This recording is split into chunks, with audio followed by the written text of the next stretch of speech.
ಈಗ ನಮ್ಮ ಅಧಿಕಾರಿ ಸಿಬ್ಬಂದಿಗಳು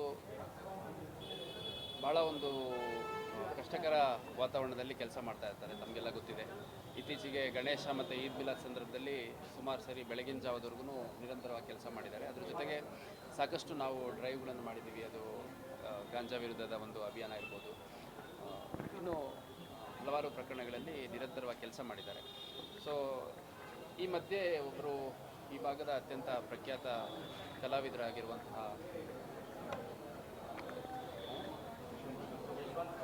ಯಶವಂತ್ ಸರ್ದೇಶಪಾಂಡೆ ಅನ್ನುವಂಥವ್ರು ಭಾಳ ಪ್ರಖ್ಯಾತ ರಂಗಭೂಮಿ ಕಲಾವಿದರು ಮತ್ತು ಹಿರಿತೆರೆಯಲ್ಲೂ ಕೂಡ ಅವರು ಕೆಲಸ ಮಾಡಿದ್ದಾರೆ. ಅವ್ರು ಶ್ರೀಮತಿಯವರು ಕೂಡ ಕಲಾವಿದರು. ಅವರು ಪೊಲೀಸರಿಗಾಗಿ ಒಂದು ಶೋ ಮಾಡ್ತೀವಿ, ನಮ್ಮದೊಂದು ರಂಗ ಪ್ರಯೋಗ ಇದೆ, ಅದು ಮಾಡ್ತೀವಿ ಅಂತ ಬಂದು ರಿಕ್ವೆಸ್ಟ್ ಮಾಡಿದರು. ಸೊ ಪರಿಶೀಲನೆ ಮಾಡಿದಂಥ ಸಂದರ್ಭದಲ್ಲಿ ಅದು ಭಾಳ ಒಂದು ಹಾಸ್ಯ ಮತ್ತು ಸಾಮಾಜಿಕ ಸಂದೇಶ ಇರುವಂತಹ ಒಂದು ಸಹಿ ಅನ್ನುವಂಥ ಒಂದು ನಾಟಕ.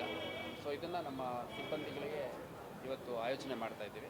ಸಿಬ್ಬಂದಿಗಳು ಅವರ ಕುಟುಂಬ ಸದಸ್ಯರ ಸಮೇತವಾಗಿ ಬಂದು ನೋಡಲಿಕ್ಕೆ ನಮ್ಮ ಆಡಿಟೋರಿಯಮಲ್ಲಿ ಅರೇಂಜ್ ಮಾಡಿದ್ದೀವಿ. ಈ ಹಿಂದೆ ಕೂಡ ಲಾಫಿಂಗ್ ಬುದ್ಧ ಅನ್ನುವಂಥ ಒಂದು ಪೊಲೀಸ್ ಇಲಾಖೆಯ ಕುರಿತಾದಂತಹ ಒಂದು ಸುಂದರ ಚಿತ್ರ ಅದನ್ನು ಪ್ರಮೋದ್ ಶೆಟ್ಟಿಯವರು ನಮ್ಮ ಇಲಾಖೆಗೆ ತೋರಿಸ್ಬೇಕು ಅಂತ ಸಂದರ್ಭದಲ್ಲಿ ನಾವು ಧಾರವಾಡದಲ್ಲಿ ಒಂದು ಶೋವನ್ನು, ಕಾಂಪ್ಲಿಮೆಂಟ್ರಿ ಶೋವನ್ನು ಅರೇಂಜ್ ಮಾಡಿಕೊಟ್ಟಿದ್ದು. ಅದೇ ರೀತಿ ಈ ಒಂದು ಸಹಿ ಅನ್ನುವಂಥ ಒಂದು ರಂಗಭೂಮಿ ಪ್ರಯೋಗನ ಇವತ್ತು ನಮ್ಮ ಅಧಿಕಾರಿ ಮತ್ತು ಸಿಬ್ಬಂದಿಗಳಿಗೆ, ಅವ್ರ ಕುಟುಂಬ ಸದಸ್ಯರಿಗೆ ಯಶವಂತ್ ಸರ್ದೇಶಪಾಂಡೆ ಅವರು ಇವತ್ತು ತೋರಿಸ್ಕೊಡ್ತಾರೆ.